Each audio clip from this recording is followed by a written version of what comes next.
أعوذ بالله من الشيطان الرجيم بسم الله الرحمن الرحيم الحمد لله رب العالمين الرحمن الرحيم مالك يوم الدين إياك نعبد وإياك نستعين اهدنا الصراط المستقيم صراط الذين أنعمت عليهم غير المغضوب عليهم ولا الضالين آمين. We give glory and adoration to Almighty Allah. We thank Him for all that He has done for us. We thank Him for the gift of Islam. We thank Him for the gift of life. We declare our worship and our service for Him. We worship no one but the Creator of the heavens and earth. We declare our love, our respect and obedience to the Prophet of Islam, Muhammad bin Abdullah. We declare that we love Him, we appreciate Him, but we do not worship Him because He does not deserve our worship. So today, before I begin what I want to talk about, I want to appeal to those who view my short videos, and I also want to declare that I do not mean to offend anyone. If you are offended by what I say, I am sorry about that. I do not mean to offend you. I only wish to achieve an objective, and that is to keep in the fold of Islam the children who are born into this religion. That is what I aim to achieve. Whatever it is they need to know, I want to teach them.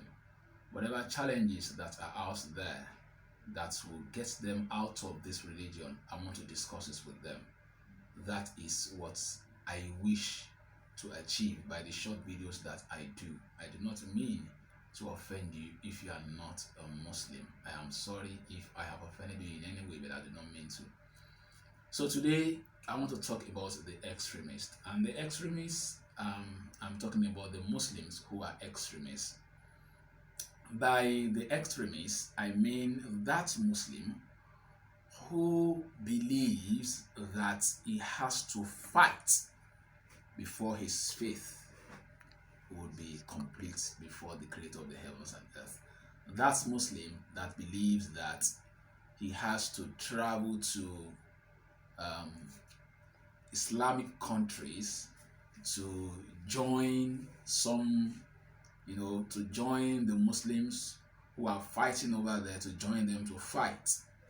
That's Muslim who teaches some Muslims who do not understand what they are doing. He teaches them to bear arms. It teaches them that they have to bear arms, they have to fight before their faith can be complete.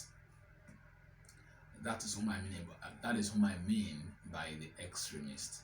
And then I dare to say that every extremist is a potential terrorist.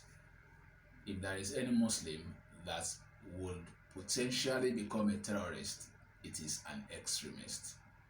So I want to appeal to you, if you happen to be an extremist, if you believe that you have to fight before your faith can be complete, I want to appeal to you.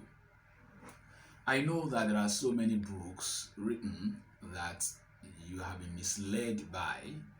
I know that. But I want to appeal to you. I want you to ask yourself a question.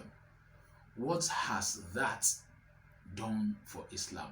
How has your understanding of Islam, how has it benefited Islam? The plan that you have to pick up arms, to fight one day, you are preparing for it, you have plans for it. That plan, those that you have taught in the past, who have gone out of this country to go and fight in other countries like Afghanistan and the rest of them, those ones, and you who are planning to go, and those that you are encouraging to do same, how has that benefited Islam? How many people have converted to Islam as a result of what you do? How many? You will realize that there is none.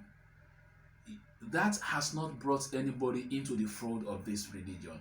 What your attitude, what it has done for this religion is that it has planted the hatred of our dear religion into the heart of so many people around the world. A lot of people are fearful of our religion because of what you do. So you see, if you are doing something for the sake of this religion in your own understanding, and that thing has not benefited this religion, don't you think it is not the right thing to do? I ask you again, sit down and think painstakingly. Take a stock of all the teachings that you do behind the doors that you cannot actually come outside to preach. You do it behind the doors. You don't want people to hear you preach those things. You don't want to see you when you teach the gullible, when you teach them those things that you believe in and they accept it because they believe you are a scholar. You can't actually come outside to preach those things. You can't say it. You can't do a video of you actually teaching those things. You cannot. Why can't you? Muhammad Rasulullah said that al-ismu mahaka fi nafs wa karihita an yatala alayhi nas. Sin is what your heart does not desire, and you don't want people to meet you doing it. So if you can't come outside and do a video about you teaching those things, it means what you are doing is not right. So I just want to appeal to you that whatever it is you believe in, whatever it is you do, it has not benefited this religion, and it cannot benefit Islam in the 21st century. It cannot. This age of ours, this modern age, is the age of intellectuality, is the age of peaceful engagement, intellectual engagement. My dear viewers, Islam makes sense. Our religion makes sense.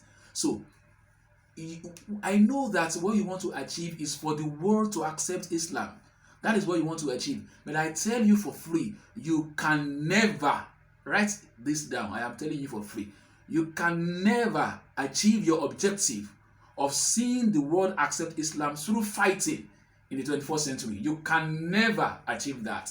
I tell you that for free, my brothers and sisters out there. If you have gone beyond that line of moderation and you have become an extremist, you have that belief, I'm telling you for free, that belief cannot help Islam in the 21st century. It cannot. It cannot because it has not. Think about all the people who do this all around the world. Think about them, each and every one of them.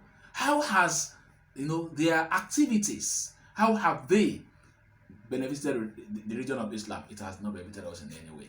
So I appeal to you to shelve that opinion. Shelve it, because it does Islam no good.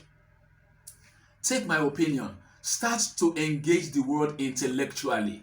You will see how people will embrace Islam in multitude. You will see. This is the era of understanding. Engage people intellectually. Explain our religion to them. Go out of your way to talk to people reasonably, logically. Then you will see that Islam will be embraced all around the world. That is my appeal to you if you happen to be an extremist. Now, as for you, my friend out there, my fellow Muslim out there, who do not, you don't know what to believe. You only believe whatever it is you are told by scholars, and there are so many scholars out there. There are extremists, there are the moderates, right? As for you, I want to advise you, this is what you tell your children. The verses of the Holy Quran are many, and they address different categories of people. There are verses of the Holy Quran that address the civilians like you and me. There are those that address the army. There are those that address the sick. So, those verses of the Holy Quran that speak about killing, it is always connected to the battlefield. So my question is that, who are the professionals that work on the battlefield? Do teachers work on the battlefield? No. Do farmers work on the battlefield? No. So the point I'm making is that the battlefield is for the army, just as the classroom is for the teachers. So those passages of the Holy Quran that speak about killing, they are addressed to the army. So if you are not a soldier, they do not concern you. I am not a soldier, I am a teacher. So if you are not a soldier, those verses of the Holy Quran that speak about killing on the battlefield do not concern you. That is what you tell your children when they pick up the Holy Quran to read in the language they understand and they come across those verses of the Holy Quran that speak about killing on the battlefield, it is only a reference to the army of a sovereign state. It is as simple as that. I know that the extremists out there who has not considered my appeal, I know you will not agree with me, but think about it. Think about it. You will realize that engaging the world intellectually is the only way Islam can spread rapidly in the 21st century. Go and think about it. May Allah make it easy for you to understand, as He has made it easy for me to understand. There is quite a lot we can talk about intellectually if we have to refer to the verses of the Holy Quran on war. I have, like I said, I've done a research on it, and then it's actually ready, but it's not just out yet. But it will be out when we can actually talk intellectually about research, go to the Holy Quran and speak of evidence. But as for now, I don't need that. I just need to appeal to you and to also teach you, my dear listener or viewers out there, that the verses of the Holy Quran on war in the Holy Quran, they are only for the army. The army of a sovereign state, not a group of people that come together to terrorize people. It has nothing to do with them. May Allah make it easy for all of us to understand. May He make you understand that the only way Islam can spread rapidly in the 21st century is via intellectual discussion, not via violence, not by fighting, not by terrorizing people, but by engaging the world intellectually. The power that be in the world, they do not want you to understand that. They want you to believe that as a Muslim you have to fight.